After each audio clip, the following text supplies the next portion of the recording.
దశమ భాగము ఇవ్వని వాళ్ళు శాపగ్రస్తులైతే మరి ఆయన ఆజ్ఞలను పాటించిన వారు ఎవరు? కీర్తనలు 119:21 వచనంలో దేవుని వాక్యం సెలవిస్తా ఉంది. ఆయన ఆజ్ఞలను పాటించిన వాడు కూడా శాపగ్రస్తుడు అని. దశమ భాగం ఇవ్వని వారు శాపగ్రస్తులని చెప్తున్నవారు ఆయన ఆజ్ఞలను పాటించిన వారు కూడా శాపగ్రస్తులని ఎందుకు చెప్పట్లేదు?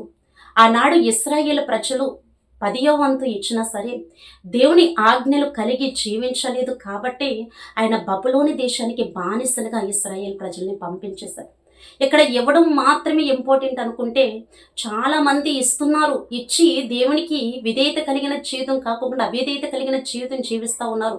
అందుకే వాళ్ళు ఇంకా ఎక్కడ ఉంటున్నారంటే బానిసలుగా అపవాది యొక్క చెరలోనే ఉంటా ఉన్నారు.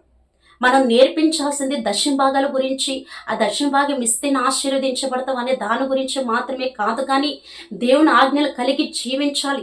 దేవుని ఆజ్ఞలు కలిగి నువ్వు జీవించకపోతే కనుక నువ్వు దశమ భాగం ఇచ్చినా సరే నీవు నరకానికి వెళతావు. ఎందుకంటే దేవుని వాక్యం సెలవిస్తూ ఉంది, నువ్వు ఒక ఆజ్ఞ కైకొని మిగతా ఆజ్ఞలన్నీ కూడా తప్పిపోయినా సరే ఆజ్ఞలన్నిటిలో కూడా తప్పిపోయినట్టే అని బైబిల్ సెలవిస్తూ ఉందని ఈనాడు చెప్పాల్సిన అవసరం ఎంతో ఉంది. చాలామంది ఇస్తేనే ఆశీర్వదించబడతామేమోనని వాళ్ళు ఎట్టి రీతిగా సంపాదిస్తున్నారు అన్నది జ్ఞాపకం చేసుకోకుండా, దాని గురించి ఆలోచన చేయకోకుండా ఇస్తే ఆశీర్వాదం ఇస్తానని వాక్యం చెప్తుందని సేవకులు చెప్తున్నారు కదా, మనం ఇచ్చేద్దాం, ఇస్తే ఖచ్చితంగా మనకు ఆశీర్వాదం వస్తుందని ఇవ్వడానికి ఇష్టపడే వాళ్ళు ఎంతోమంది.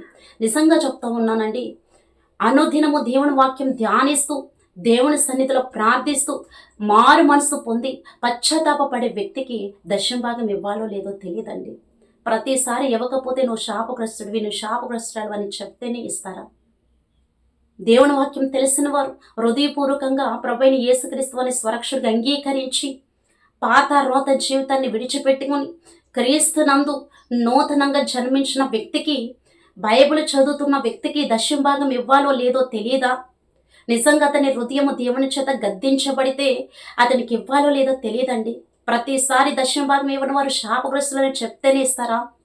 నిజంగా దశమ భాగం ఇవ్వని వారు శాపగ్రస్తులని చెప్పేటప్పుడు దేవుని స్వరక్షుడిగా అంగీకరించిన వ్యక్తి మందిరానికి వస్తే గనక ఆ వ్యక్తి బయటికి వెళ్ళి ఇంకో 10 మందికి చెప్తాడు, దశమ భాగం ఇవ్వకపోతే శాపగ్రస్తులంట.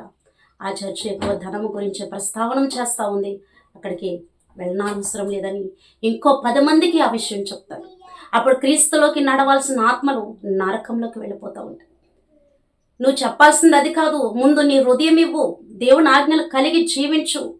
దేవుణ్ణి నువ్వు స్వరక్షకుడిగా అంగీకరిస్తే గతంలో చేసిన పాపాలన్నిటినీ కూడా మారు మనసు పొంది పశ్చాత్తాపపడి విడిచిపెట్టే మరలా వాటి వైపు నువ్వు చూడకు. అప్పుడు దేవుడు నిన్ను బ్లెస్ చేస్తాడని చెప్పాలి.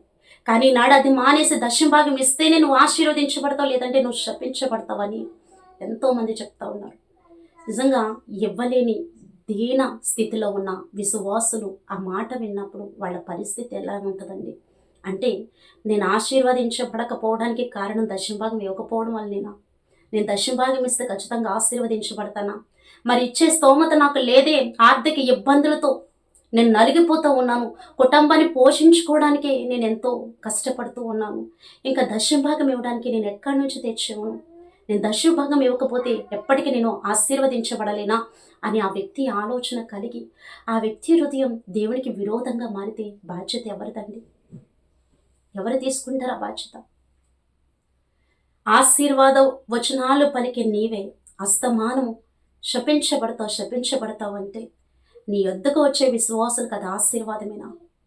ఒక్కసారి జ్ఞాపకం చేసుకోమని